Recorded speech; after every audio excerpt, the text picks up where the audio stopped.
Hi, and welcome to lecture number 1. The main question for lecture number 1 is, what are very young learners? Very young learners are children who study a foreign language or a second language but haven't started their formal education yet. The most common age range for very young learners is 3 to 6. However, some schools have classes for 1-year-olds and 2-year-olds, others include 7-year-olds. It goes without saying that teaching very young learners is very different from teaching adults or school-aged children, because students of different age groups have their own developmental characteristics. Let's talk about developmental characteristics of very young learners. And first of all, I would like to start with their cognitive development. Cognitive development is the development of thinking skills, of reasoning and problem solving. Children aged 3 to 6 are very active and curious learners, and they ask many questions.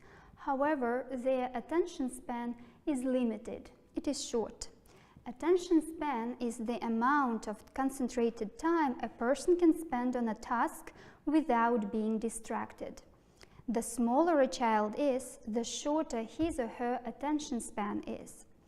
A general rule of thumb is that a child's attention span is 4 minutes per year of life. So you have to multiply your child's age in years by 4 to find out his or her attention span. Imagine that your students are 3 years old. So you multiply their age by 4 and you get 12 minutes. So their attention span is approximately 12 minutes.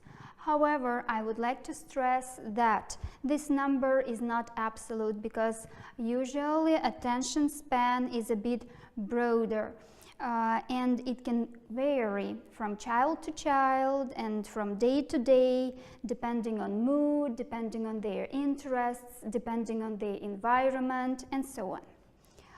How can you plan and prepare a lesson in order to hold the attention of very young learners?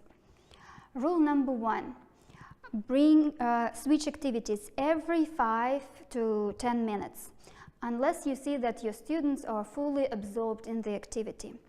Rule number 2, have settlers and stirrers. Settlers, sometimes called coolers, are activities which are designed to calm students down, to settle them into a routine. For instance, reading a storybook is an example of a settler. Stirrers are activities which are designed to arouse children. These are songs, games, and role plays.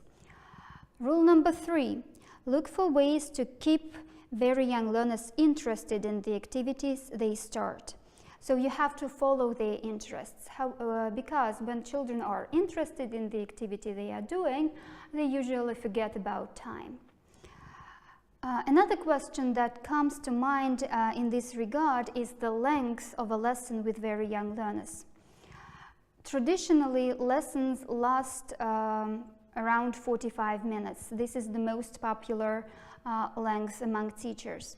However, with very young learners, lessons tend to be a little bit shorter. In Russia, lessons last about 20 or 30 minutes. However, there are 40 and 45-minute classes, and there are 60 and 90-minute classes as well. However, if your lesson is very long, it's better to split it into several classes and to have a break so that your kids could play and relax. Another developmental characteristic to be mentioned is that children aged 3 to 6 understand language better than they speak.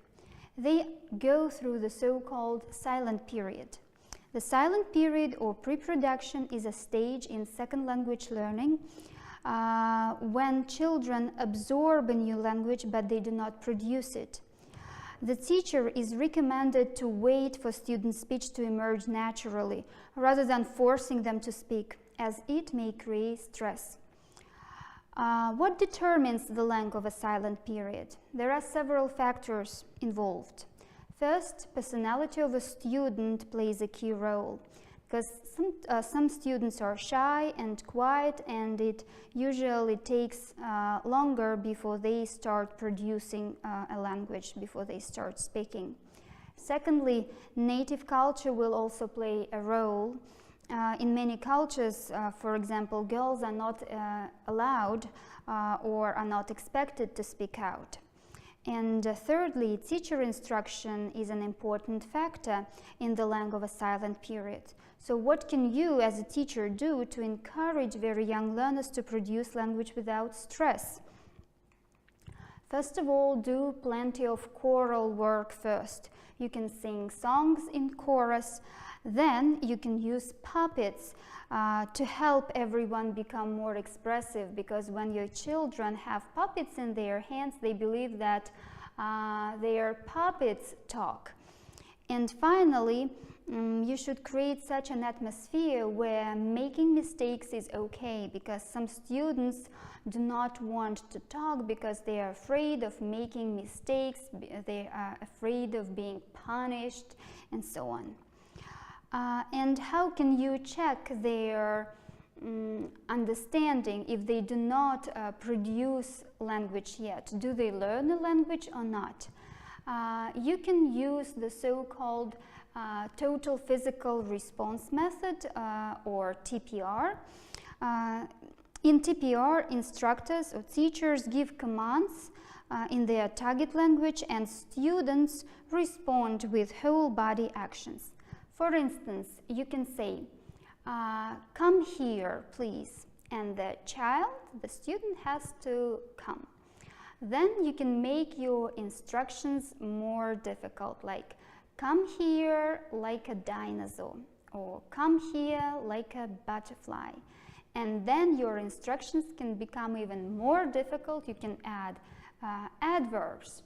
For instance, come here like a dinosaur, loudly, or come here like a frog and quickly, or come here like a cat quietly, and so on and so forth.